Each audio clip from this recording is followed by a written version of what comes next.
We're going to start just a 2-week series here today. I mentioned last week kind of the plan as we head into Easter, how we will be taking these 2 weeks to kind of talk about the crucifixion, the resurrection of Jesus from the perspective of individuals who were there.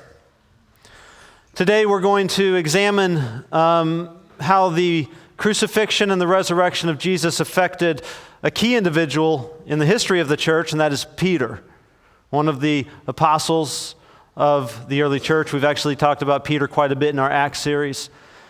Next week, we're going to examine how the crucifixion of Jesus affected some secondary characters. We're going to talk about and look and examine the thief on the cross and then the people that were at the crucifixion, particularly the Roman centurion, some of those that were there. And this is going to give us 2 weeks to just kind of celebrate Christ, celebrate Easter and resurrection and crucifixion and the atonement. And then as we head into our Easter weekend with our egg hunt outreach on that Saturday, then our sunrise service at 8:30, heading into our Easter service at 10 o'clock. And so what I want to do today in just the short amount of time that we have is every so often, probably 2 to 3 times a year, I like to draw you into the actual environment of the first century or ancient Israel, in this case, the first century. I want you to step into the world of Peter with me.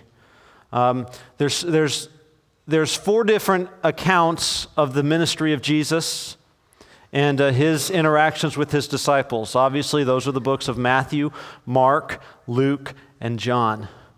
And each of those authors will give the story of Jesus and his interaction with his disciples from a different perspective.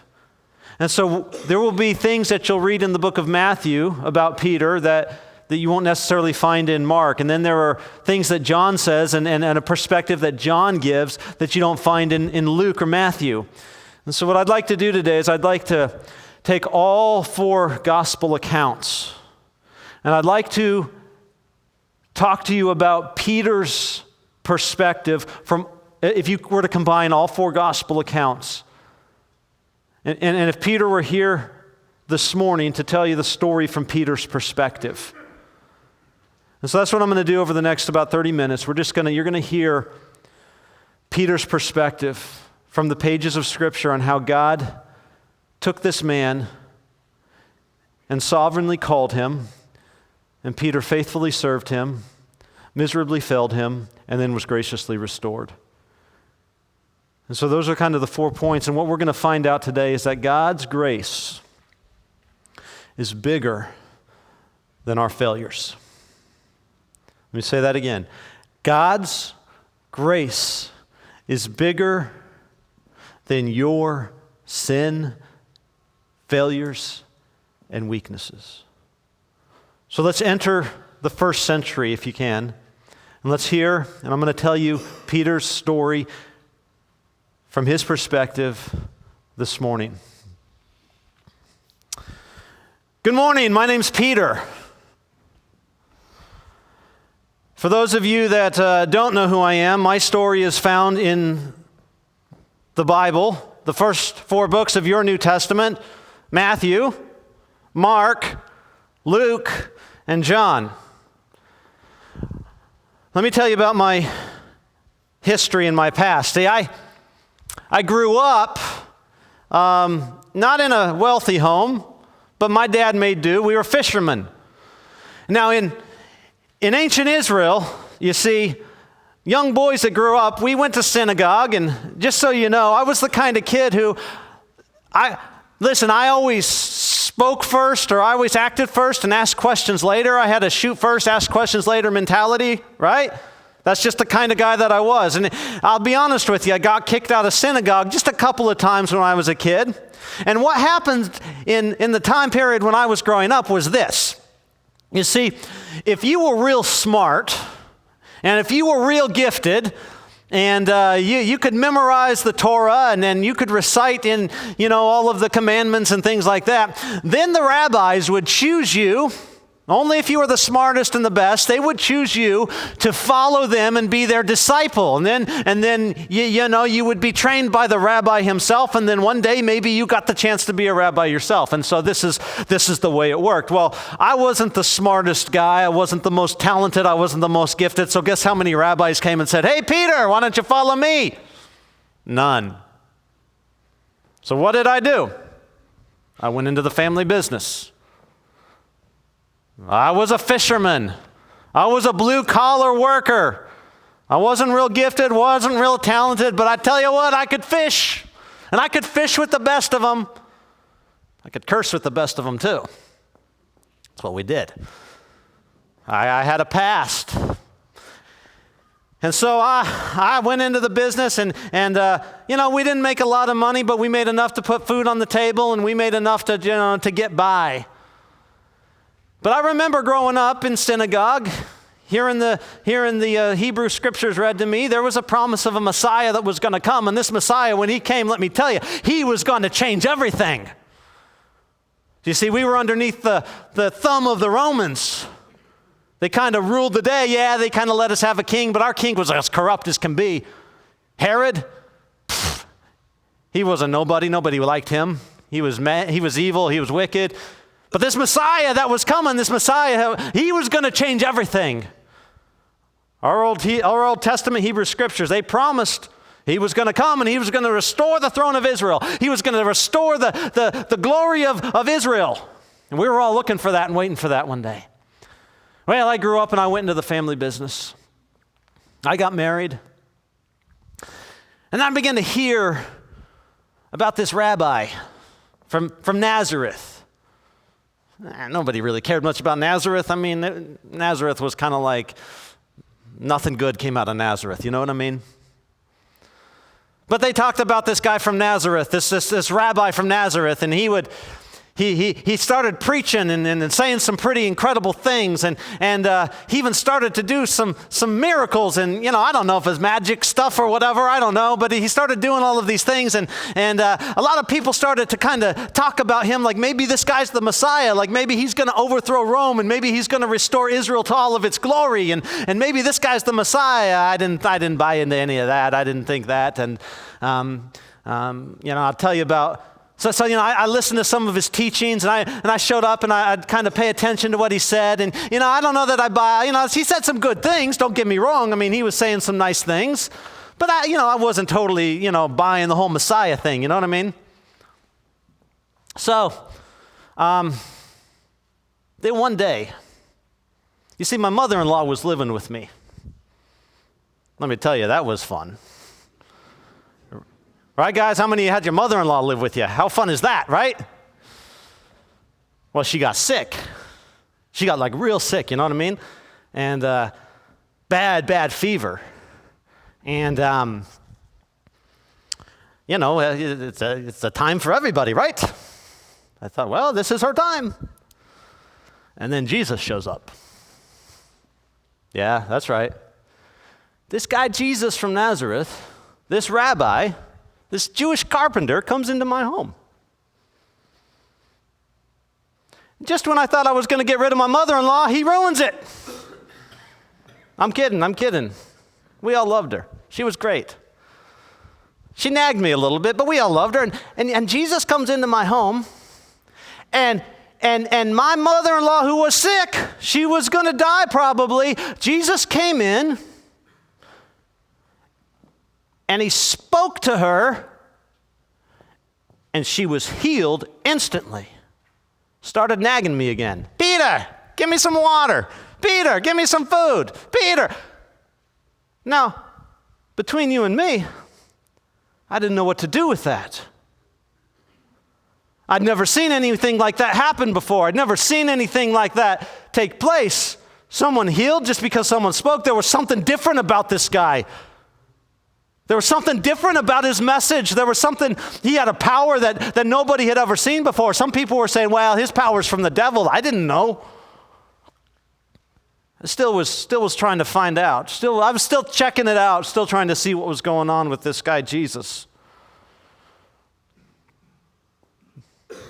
So I was out with my crew. We were out in our boats. Got me and James and John, and we were out in the sea, and man, we'd been fishing all night. You see, I was an expert fisherman. I knew where the good spots were, and I knew when to fish. I knew where to lay down the nets.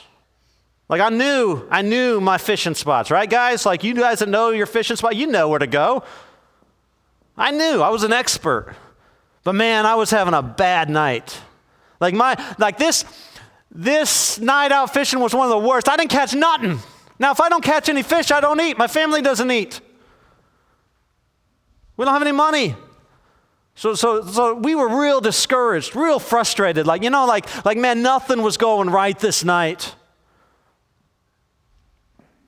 And then Jesus,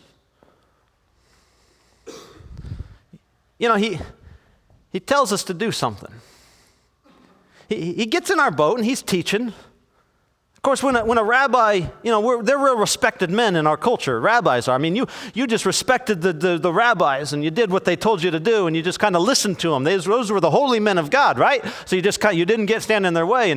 And Jesus tells us to do something when he's in the boat. He comes in the boat and he says, row out to the middle of the lake there. And now I know, because I'm an expert fisherman, that's not where the fish are. And this is in the morning, and we're not, it's not a great time to fish. It's a good time just to mend your nets and get things ready. And he says, row out. And so he's a rabbi, so you do what a rabbi says. And so we rowed out. Jesus says, cast out your nets. And I said, Jesus, hey, listen. I know, listen, you're a carpenter, rabbi, holy man of God, whatever. I'm a fisherman, and I'm telling you, we've been doing this all night. We've got nothing. It's not worth it. There's no fish out right now. This is the wrong time of day to fish, wrong part of the lake to fish in. It ain't going to happen, Jesus.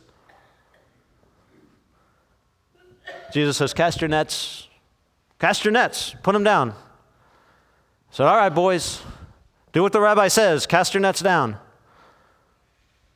So we cast them down. And I'll tell you something. Those nets began to fill with fish. So many fish that we had a hard time pulling them in the boat. So many fish that the nets began to break, and we began to call other boats over to come and help us with this catch of fish. Now, I experienced something in that moment that I'd never experienced before. There was no way that there should have been fish in those nets. There's no way that we should have caught those fish. There's only one answer to that, and that was Jesus. And in that moment, I'll tell you what happened to me. In that moment, I realized who was standing before me. I realized who was in my boat. I realized I was in the presence of the Son of God, the Messiah. I knew it. I'd seen his power. I'd seen all of it. And I believed to the point where I realized, oh my goodness, I'm a fisherman, and I'm dirty, and I'm unclean, and I'm unholy, and I say bad words, and I do bad things. And in that moment, I realized I'm with the Son of God. And you know what I did? And in shame, I kind of knelt at his feet, and I said, depart from me, for I'm a wicked man. Like Jesus ain't going to want to do nothing with me. Like, I got nothing to offer Jesus. I'm just a fisherman with a past. I got nothing. I'm unclean, so depart from me. You're not going to want anything to do with Peter. But his response to me changed my life. His response to me, you see, was, don't be afraid. From now on, you're going to follow me, and you're going to catch men. Really? The Son of God going after me, a fisherman. Like all the other rabbis didn't even give me, and they never even looked at me. Now I got Jesus with all this power and all of his authority and all of these things. He's going after me. And he's saying, Peter, I want you to follow me. I want you to surrender your life to me, Peter. I want you to serve me. I want you to live for me. I want you to follow me. I want you to come with me, Peter. That changed my life. My life was never the same from that day forward. You know why? Because I had an encounter with the Son of God. I had an encounter with Jesus. And when men and women encounter Jesus, their lives are never the same. He changes people. He saves people. He redeems people. He did that for me. And I was all in. Like I'm the type of person, listen, you understand, I'm the type of person, when I go in, I go all in. Not just part, not just a little, all in. And I was all in. Like I was with Jesus. I was going to follow him. I was going to be his disciple. I was going to do whatever he wanted me to do. I was going to help Jesus do whatever he wanted. His mission, his kingdom, I was going to be a part of it all. And so I did. He called me and I followed him. Man, if I had time to tell you the stories, oh my goodness. Some of the things that Jesus did. I saw him raise people from the dead. You ever seen that? I have. Man, I saw him give sight to blind people. I saw him give speech to those who couldn't talk. I saw him give hearing to those who couldn't hear. I saw him cleanse lepers. I saw him teach with authority. Like there were these guys called the Pharisees. Man, these Pharisees, they kept trying to pin Jesus down with like back him into a corner and confuse him. But you know what? Every time Jesus encountered those Pharisees, he had something beautiful to say, something amazing to say. He always spoke with truth. He always spoke with grace. He confronted these guys. Nobody stood up to the Pharisees, but Jesus did. And people began to follow him like crazy. He was healing people. He was powerful. He spoke with wisdom. He spoke messages that talked about love and mercy and grace. And he was the real deal. So for about 3.5 years, I walked by Jesus' side. I dedicated everything to him. Man, I loved him and I pursued him. And there was one time we had been ministering to people and Jesus had done some work and he had fed a lot of people and done some miracles, like Jesus did quite a bit. And so me and the other disciples, we were out on the boat of the Sea of Galilee and a storm came up and we were freaking out because we thought we were going to die. You know what I mean? Like the wind is blowing and the waves are coming. And listen, I grew up on the water, but this storm was bad. Like I knew when you were in a bad situation, right? If you've ever been out on the sea and you know when you're in a tough situation, you get real nervous see? And so that's what was happening with us. We were scared out of our minds. We were freaking out because we thought we were going to die. And then all of a sudden, wouldn't you know it, what do we see coming out on the water? We see a figure of a man walking on the water. Now, we all thought it was a ghost. So all of a sudden, we got waves coming in. We think we're going to sink. And then, you make matters worse, we're seeing a ghost. And we're freaking out because it's a ghost. And then as this figure came closer, guess what? We saw that it was not a ghost. We saw it was Jesus. He's walking on the water. Can you believe it? He's walking on water. I'd never seen that before. So to show you the kind of guy that I am, I said, "Hey, Jesus, if that's really you, invite me to come out and I'll walk with you." See, I believe that Jesus was the most powerful man alive. I believe that he was the Son of God. I believe that he was the Messiah. I believe that he had the power to raise the dead. I believe that he had the power to walk on water, and that if he could walk on water, he could let me walk on water. So you know what I did? I jumped out the boat. I just jumped right out that boat. I started walking to Jesus. It was amazing. It was amazing until I took my eyes off Jesus.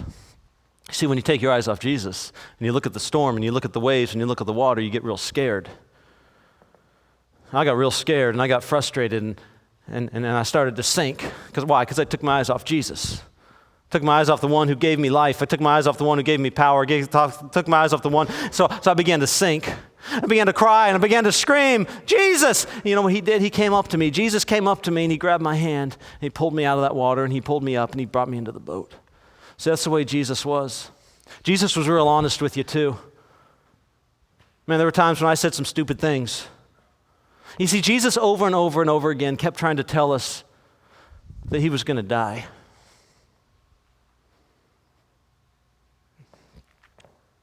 And looking back, we should have figured it out. We should have, but we didn't want to believe it. We didn't want to believe that Jesus was going to die, and we wanted to believe that he was going to be here and sit on his Father's throne in Jerusalem. And we wanted to believe that he was going to bring Israel back, and we wanted to believe all of those things. And yet Jesus would tell us, hey, my mission is to come, and I'm going to die, and I'm going to rise again. And one time I said, no, Jesus. I got right in his face. It's the kind of guy I was. Sometimes I spoke too much, and I got right in his face. I said, Jesus, no, you're not going to die. You know what Jesus said to me? He looked at me, and I'll never forget. He says, get behind me, Satan. Yeah, Jesus, he called me Satan. So Jesus wasn't afraid to get in your face, and Jesus wasn't afraid to confront you when you were wrong. You see, what I was doing is I was trying to get in the way of God's plan for Jesus. And I realized nobody gets in the way of God's plan. Nobody gets in the way of Jesus' plan. But Jesus kept telling us, and we didn't get it. We didn't get it. But you know what? Over those 3.5 years, can I tell you something? Can I tell you something? I grew to love Jesus. He was my hope. He was my salvation. He was my rock. He was my fortress. He was my Messiah. Like I spent time praying with Jesus. I saw him do so many amazing things. Like I got to know Jesus, and I knew him personally, and I loved him. I loved him to the point where I thought I could die for him.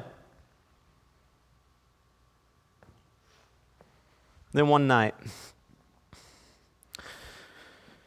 we were preparing to celebrate the Passover. Now, Jesus had prepared a room for us. And us and the other 11 disciples who had been with Jesus for 3.5 years, we went up to this upper room, and you know what? Jesus sat at the table, and we reclined at the table with him. It was a beautiful night. It was a beautiful moment, celebrating Passover with our King, with our Savior, with our Messiah. It was glorious. It was beautiful. But Jesus began to speak and say some things that made us concerned. Jesus began to teach some things that we didn't quite understand or quite even like that much. And he began to say things like, one of you will betray me. Now, I didn't know what that meant. And so all of us were looking around saying, is it me? Is it me? Is it me? And so we're all wondering, who's going to be the one to betray Jesus? We'd been with him for 3.5 years. How could you possibly betray Jesus? He says, the one who dips with me in the dish is the one who betrays me. It ended up being Judas Iscariot, the guy who kept the money, Judas. Judas gets up in the middle of the meal and he leaves, and Jesus says, whatever you have to do, Judas, do it quickly. Now, I didn't know what that meant. But all we knew was that one of our own brothers, disciples, had just left us and was going to betray Jesus. What did that mean? And it caused us to be worried and concerned. But you know what? We were with Jesus. We were still with him. We were going to be with him to the end. And so he took his cup in that night, in that supper, and he began to say, this cup is the new covenant in my blood. Now, I knew what the new covenant was. Jeremiah talked about it, a new covenant that would be written upon our hearts. He took the bread and he broke, and he says, this bread is my body, which is broken for you. And he says, drink this and eat this in remembrance of me. And I didn't understand totally what he was talking about. How is this wine that we're drinking at Passover and this bread that was broken, how is that a representation of his body? It didn't make sense to us at the time, but we went through this process and we went through this supper. And I think we had some questions, like we didn't totally understand what was going on here. It didn't make a lot of sense then. And after we had left the upper room and we were heading out to the Mount of Olives, Jesus began to say some things that were real disturbing to us. He said, tonight, you all will fall away from me. And I said, hold on, Jesus. We're not going to fall away from you. We're with you. I mean, that rat Judas, he might, but not us, Jesus. We are with you to the end. In fact, Jesus, we're going to even die with you if it's necessary. We're even going to die with you. And and everyone says, yeah. And we were all with them, right? We had all the confidence that we were going to go with Jesus, and Jesus looked at me. He pulled me aside, Peter, and he pulled me aside and he says, Peter, this very night, before the rooster crows, you're going to deny me 3 times. And I said, no way, Jesus. No way. I would never do that. I will die for you. There was no way I would deny Jesus. So we go to the Mount of Olives. We go to the Garden of Gethsemane. And Jesus takes me and James and John. He always did that. He took the three of us, and he would do it periodically, and he would bring us aside. And he said, let's pray, guys. Man, I was tired, and we were struggling. So Jesus went off to the side, and he began to pray, and we started praying. You know, you ever fall asleep while you're praying? Man, it happens to me like a lot. And so I was praying, and we all fell asleep. About an hour later, Jesus comes back and says, hey, guys, what's going on? Couldn't you pray with me 1 hour? Oh, we felt bad. We're like, yeah, God, Jesus, we got you. We're going to pray. And so we get and we start praying again, and we fall asleep. And Jesus, I mean, he's over there, and I could tell something was up. You know what I mean? Like something was wrong. Jesus was struggling. Jesus was, he was sweating, and he was concerned, and he was anxious, and there was a lot going on with Jesus, and yet I didn't totally put it all together, what was happening, and yet Jesus was in a lot of turmoil, and I could tell. And he was praying to his Father in an intense, passionate way. Father, if it be your will, let this cup pass from me. Father, if it be your will, let this cup pass from me. I didn't totally understand what he was saying. The cup of what? Father, if it be your will, let this cup pass from me. Nevertheless, not as I will, but as you will. He was praying for the Father's will. What was in the cup that he was asking that if it would be possible, be passed from him? I didn't understand what it meant.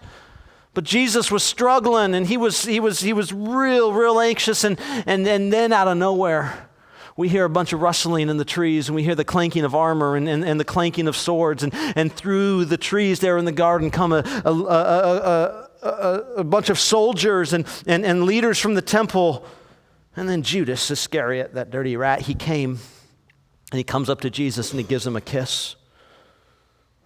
You see, he had made a deal for 30 pieces of silver. He would betray the Son of God with a kiss. So Judas, for 30 pieces of silver, turned Jesus over. I wasn't having any of it. Now understand, I wasn't a soldier. I was a fisherman. I'd never been taught how to use a sword, but I got my sword out. It probably wasn't a big sword, probably more like this. And I went after one of them. Like I said, I wasn't a great shot. All I got was his ear, but I got something. Jesus stops me. I said, Jesus, we got this. We got this, Jesus. I was going to take them all on. And take all their ears off. I don't know. I wasn't good, but like I said, I'll figure it out. Jesus stopped me. Like he didn't want me to defend him. Like Jesus knew that this was what was supposed to happen. Jesus picks up his ear, and he miraculously just puts his ear back on and heals him. And they arrest Jesus, and they take him away. And we took off. Yeah, that's right. You heard it. We took off. We ran. We got out of there. I didn't know what was going on. So what I did was I began to follow from a distance. See, I didn't want anyone to see me, so I stood in the shadows, and I kind of maintained my distance. And I wanted to see what they were going to do with Jesus. And so I began to watch from a distance, and they took him in.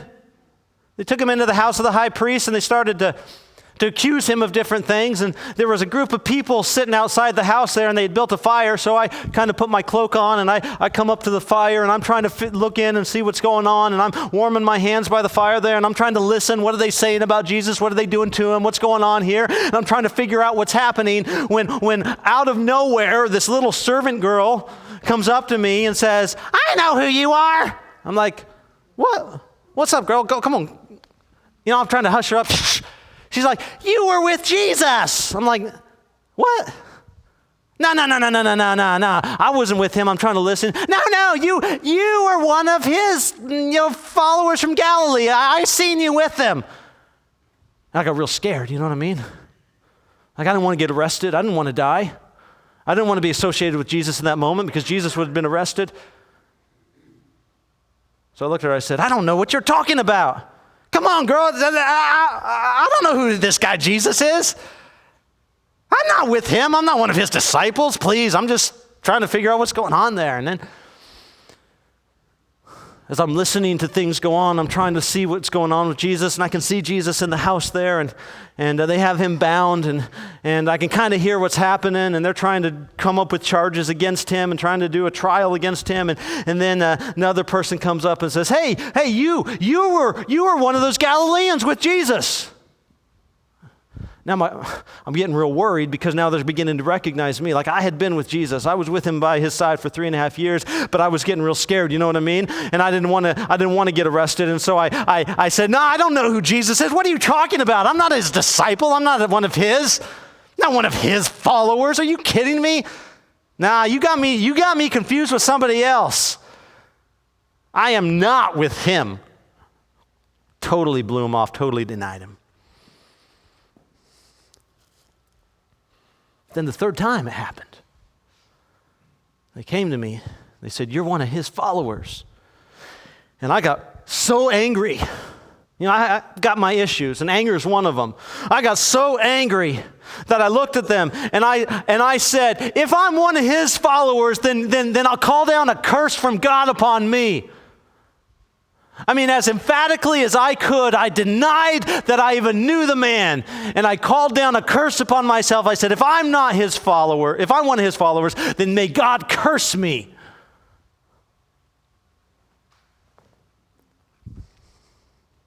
You see, I was a coward. As much as I thought I could go to the death for Jesus, I was a coward. And in that moment, I heard the crow of a rooster. Now, the reason that was important is because Jesus says, before this night is over, and before the rooster crows, you will deny me 3 times. Now, everybody look up here, because what happened in my life was so absolutely crushing and devastating for me, because in the moment when I heard that rooster crow, Jesus looked at me. That's right, he looked right at me. And I looked at him. And I realized that I had betrayed him. I realized that I had denied him not once, not twice, 3 times. I realized I was afraid to bear his name. I was afraid to even suffer for him. I was afraid to be arrested. I realized I had totally failed him. After all he had done for me, after all that he did to help me, after all that he did to pull me out from where I was and to save me and to change my life, after all of that, I rejected and betrayed him because I was scared. And I left and I walked away. You see, that's what we do when we struggle with failure. We want to walk away, don't we? You ever failed so miserably that you just wanted to walk away? That was me that night. I walked away and I wept like a little baby. I cried and I cried and I cried because my heart was torn and my life was in shambles because the man I thought I was, I realized I wasn't. And the person I said I would dedicate my life to, I had rejected and denied that night 3 times. And so I walked away, and through that night, what I found out happened is Jesus was beaten over and over and over again. They mocked him. They ridiculed him. They put a crown of thorns upon his head, and they whipped his back until it looked like shreds of meat hanging from his back. They put a robe around him and mocked him. They made him carry a cross out to Golgotha. That is the place of the skull. And there they hung him on a cross. That's what happened that night. That night that I had betrayed Jesus. That night Jesus died.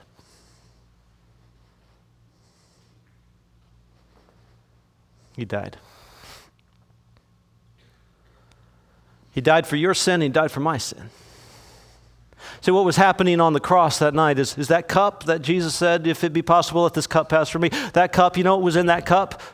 The wrath of God for your sin and for mine. And on that night, the cup of God's wrath was poured on his son, Jesus. That was happening. My sin, my denial, my rejection of Jesus. Jesus was bearing my sin on that cross that night. That's what was happening that night. That Jesus went to that cross for me. Jesus went to that cross for you so that you could have hope, so that you could have life, so that you could have a future, so that you could have forgiveness. That's why Jesus hung on that cross. And that's what was happening that night. But I was so devastated with my own failure that I didn't know what to do. And 3 days later, what happened is we got a report from some of the women that they went to the tomb to dress Jesus' body. And when they got there, they said the tomb was empty. They said it was empty. Jesus was gone. And that an angel had appeared to them and said, he's not here, but he is risen.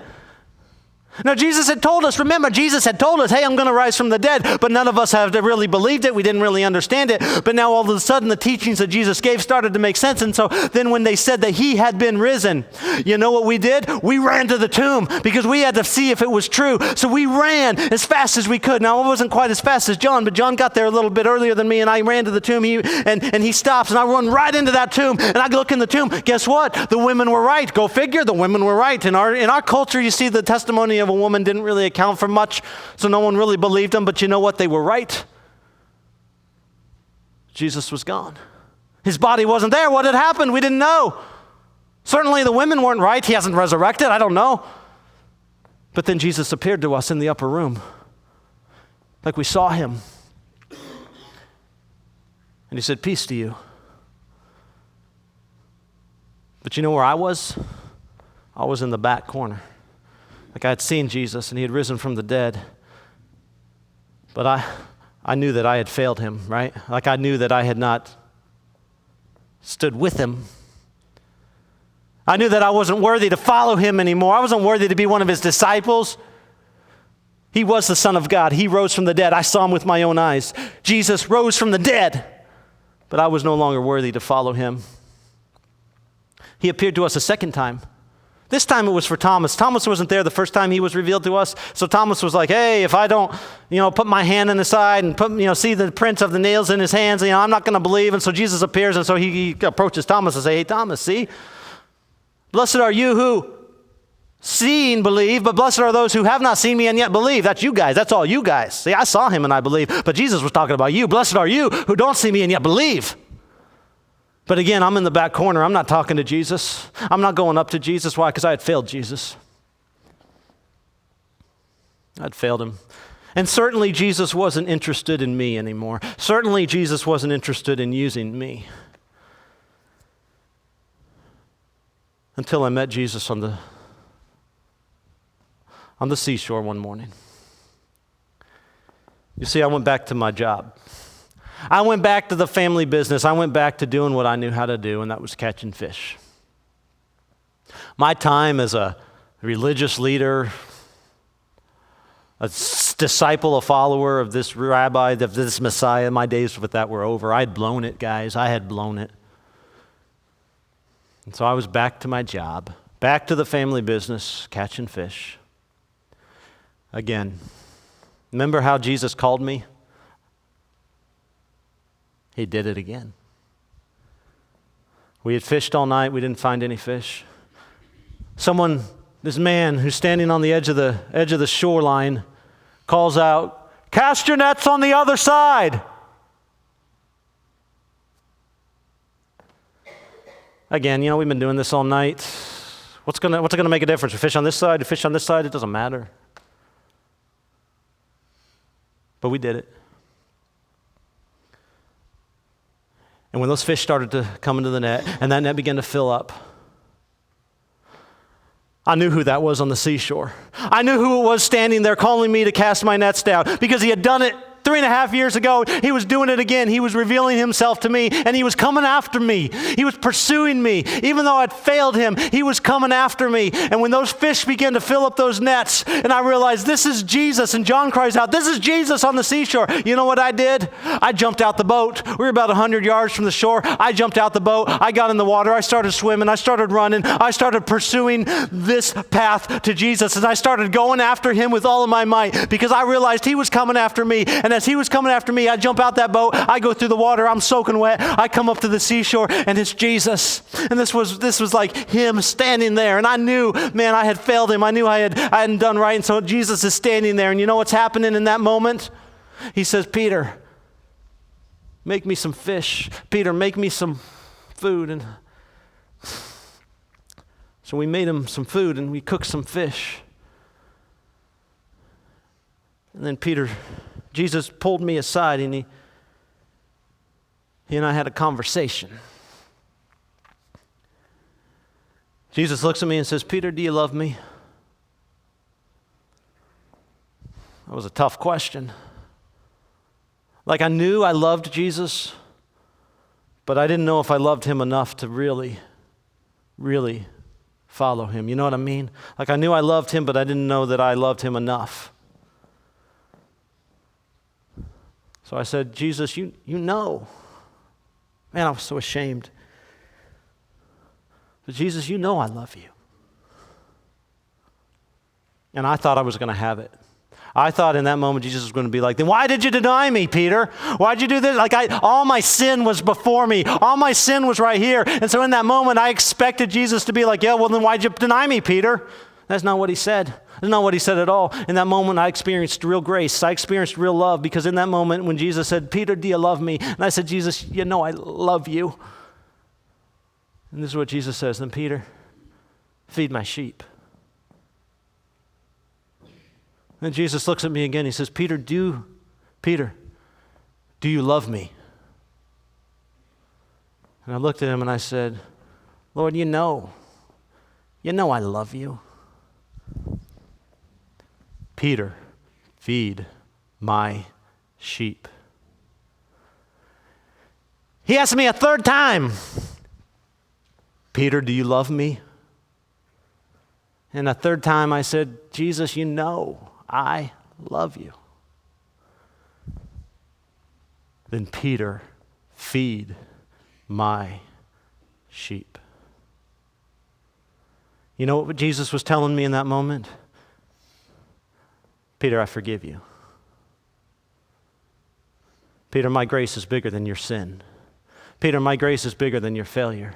Peter, I've still got plans for you. Peter, I've still got work that I need you to do.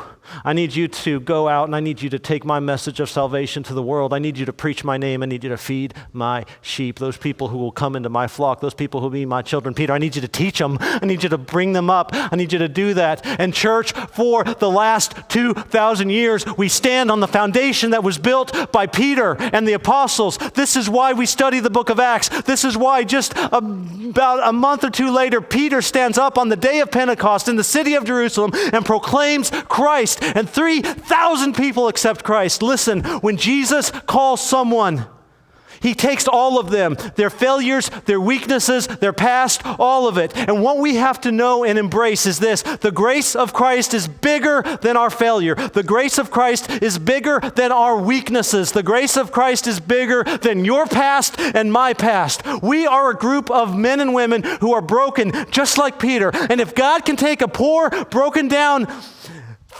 filthy-mouthed fisherman like Peter and use him to establish the foundation of the church, certainly he can take a church and use them to do glorious and amazing things for his name. This is the beauty of the gospel. This is the beauty of the cross, that on that night in which Peter betrayed Jesus, Jesus bore that sin for Peter, and he bore the sin for you.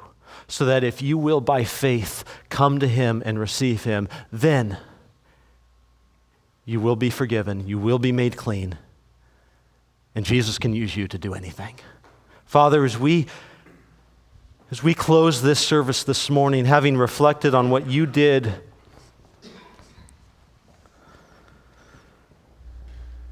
God, through the life of someone who failed miserably, I pray that you would take us who have failed you. God, we have failed you. And God, we come to you as men and women confessing that, Lord, we're weak, and confessing that we're sinners, and confessing that we've denied you in our own way. But there's nothing too dirty, nothing too broken that you can't take and forgive and make clean and redeem.